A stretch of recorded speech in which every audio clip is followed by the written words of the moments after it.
일본 대사관 앞에는 바이러스 없다는 이 거짓된 정부,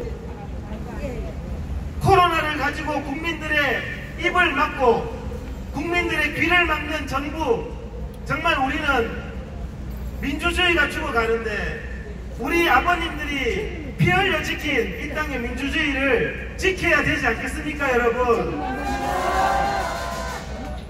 지금 기본소득제를 한다고 합니다. 기본소득제가 바로 공산주의입니다, 여러분. 일 안 해도 돈 준다고 합니다. 좋죠? 제가 비유를 했습니다. 집에 아무도 돈 벌러 가지 않으면서 온 가족이 모여서 돈 쓸궁리만 하는 집안, 그 집안은 볼일 다 본 집안 아닙니까, 여러분? 젊은이들이 창업을 해야지 일자리가 생기고 기업할 환경을 마련해야지 일자리가 생기는데 기업가를 잡아놓고 있는 사람 돈 뺏어서 나눠주겠다. 이게 바로 공산주의입니다, 여러분. 그 돈 다 떨어지고 나면 이제는 굶어 죽는 겁니다. 가족들이 아무도 일을 안 하고 돈 어떻게 쓸까? 돈 빌려서까지 쓰다가 그 다음에는 망하는 겁니다, 여러분. 이 자유민주주의를 지켜야 되지 않겠습니까? 며칠 전에 원주에서 온 가족이 사망하는 일이 있었죠. 저는 처음에 기사에 뭐라고 나왔냐면 부부싸움 하다가 14살 된 아들을 죽이고 부부가 죽었다고 나는 그렇게 기사를 봤어요. 그런데 오늘 기사에 보니까 수사관이 밝혔는데 그것이 아니고 살인마가 17년 동안 살인죄로 복역하다가 올해 초에 평화롭게 사는 그 여인과 중학생 아들한테 접근해서 올해 초에 처음 만나서 살인극을 벌인 겁니다. 그런데요, 기사에 뭐라고 나오는 줄 압니까? 수사기밀 유출했다고 수사관을 처벌한다고 합니다. 국민들의 알 권리는 어디로 갔습니까, 여러분? 그 사건이 가족의 우발적인 사건이 아니라 살인마의 사건임을 국민들이 알아야지 앞으로 평화스러운 아내와 아들이 살인마를 조심할 거 아닙니까? 수사기밀 유출이고 국민들의 알 권리는 없습니다. 조국의 범죄도 수사기밀 유출이고 국민들한테 알리면 검찰과 경찰을 처벌하겠다는 게 문재인 정부입니다. 정경심의 범죄, 정유라의 범죄는 국민들의 알 권리라고 하면서 그렇게 촛불 들고 했지 않습니까? 근데 조국 딸의 범죄는 수사기밀 유출이라고 고발했습니다, 여러분. 어떻게 정말 그러면서 문재인의 선거 부정, 울산 선거 부정, 드루킹 부정, 윤미향의 범죄 전부 다 수사기밀 유출이라고 다 붙이고 있습니다. 국민들의 집회결사의 자유는 모두 다 코로나 핑계로 여러분 북한처럼 모이면 처벌하겠다고 하고 있습니다. 국민 저항권이 필요한 시점이고요. 반드시 이 코로나를 질병이 아니라 국민의 기본권을 말살하는 데 사용하는 박원순, 문재인은 반드시 처벌받아야 됩니다, 여러분. 중국 때문에 277명이 죽었습니다. 베트남은 중국을 차단해서 한 명도 사망하지 않았습니다, 여러분. 277명의 무고한 죽음에 대해서 문재인은 살인죄로 처벌받아야 됩니다, 여러분. 지금 수도권이 뚫렸습니다. 수도권이 뚫린 것도 야야는 위험하고 실내는 안전하다는 거짓된 문재인의 방역 때문에 지금 수도권이 코로나로 2차 폭발이 일어났습니다, 여러분. 언제까지 이 거짓된 문재인 정부의 그 감염병을 이용한 국민 생명의 위협을 우리가 보고만 있어야 되겠습니까, 여러분? 반드시 처벌시켜야 됩니다.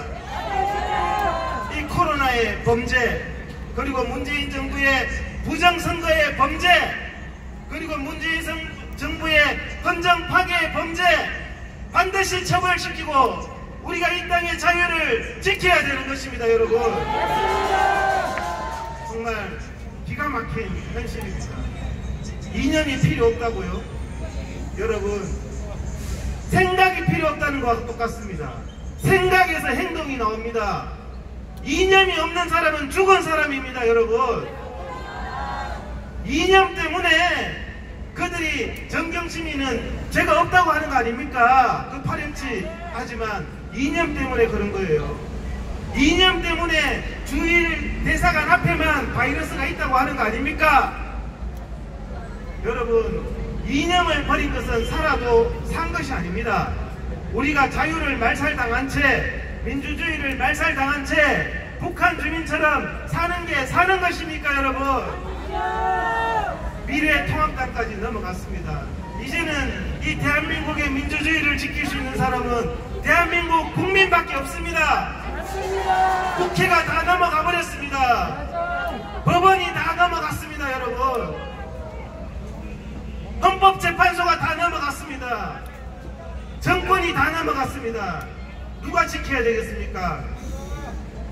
이 땅에 탱크와 총칼로 유린받아서 아무것도 없을 때 우리 아버님들이, 우리 선배님들이 맨주먹으로 이 땅에 자유를 지킨 것입니다. 정말 우리 2020년 오늘 심각합니다. 우리가 민주주의가 죽었다는 게 과장이 아닙니다. 저는 절망스러운 것이 문재인 이 파렴치 사회주의 정권도 절망스럽지만 이 문재인 정권에 무릎 꿇고 있는 미래통합당이 더 절망스럽습니다, 여러분. 얼마 전에 이들이 어떻게 했습니까? 국회에서 무릎 꿇고 미국 흑인의 인권을 위해서 무릎 꿇고 미래통합당의 의원들이 시위하는 거 보셨죠? 미국 가보셨습니까? 미국의 흑인들이 얼마나 자유스러운데요. 뉴욕 가보셨습니까? 저는 가서 오바마가 흑인인데 대통령까지 했습니다, 여러분. 어떻게 미국 흑인의 인권이 지금 얘기가 나옵니까? 북한 주민들, 홍콩 국민들, 천안문에서 10,000명 이상 학살당하고 말도 못하는 중국의 인권에 대해서 말해야 되는 거 아닙니까? 미국 흑인의 인권 이념 때문에, 빨갱이 이념 때문에 흑인의 인권을 보장하라고 눈물 흘리면서 무릎 꿇는 게 얼마나 제 눈에는 가증스러워 보이는지. 이게 미래통합당입니다, 여러분. 유경준이라는 사람 아시죠? 네. 강남병해에서 꽂으면 국회의원 되는 보수의 심장 강남병에서 김영호가 낙하산 공천에서 유경준이가 국회의원 돼서 하는 말이 이번 선거가 부정선거가 아닐 확률이 98.4%라고 말하고 있습니다. 이게 문재인한테 아부를 해도 유분수지. 어떻게 그 사람이 어떻게 그렇게 아부하고 보수 국민들의 이 가슴에 피눈물을 흘리게 합니까, 여러분? 정말 하태경이 자기 스스로 거짓 탄핵에 앞장서놓고 지금 이거 보수를 죽이는데 앞장서면서 선거 부정을 밝히는데 앞장서는 민경욱 의원을 탈당시켜라. 탈당이 아니라 더러워서 나와야죠. 정말 여러분, 제가 말씀을 드리지만요, 박원순, 문재인의 이 거짓입니다. 병균조차도, 사람의 생명조차도 그것을 거짓으로 하는 공산주의자들은 처음부터 거짓입니다, 여러분. 우리가 반드시 이 땅의 자유와 민주주의를 반드시 지켜내야 되겠습니다. 감사합니다. 네, 수고하셨습니다.